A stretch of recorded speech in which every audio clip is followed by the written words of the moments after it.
যাওয়ার জন্য একটু দাঁড়াবে আপনি দেবাশিস একটু তোমার থেকে একটু শুনতে চাই, মানে আজকের এই অ্যারেঞ্জমেন্ট একটা এত দূরে এসে কলকাতা দূরে এসে একটা কেমন লাগছে তোমার কাছে বা তোমার কেমন ফিল? অনেক গন্ডগোল আছে, সেভাবে বলবো না সমস্যা। আমি একদম বেশি সময় নেবো না।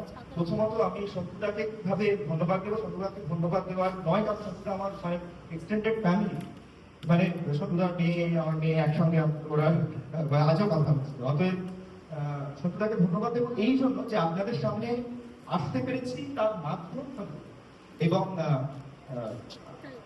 এই যে আপনারা বসে আছেন প্রায় 10টা বাজে বোধ হয়, এইটা তো বিরল। এটা সব থেকে বেশি ভালো লাগে, যেটা তো আমরা করি আপনাদের জন্য, আপনারা আছেন, এটাই আমাদের সব থেকে বেশি, সব থেকে বড়। ধন্যবাদ।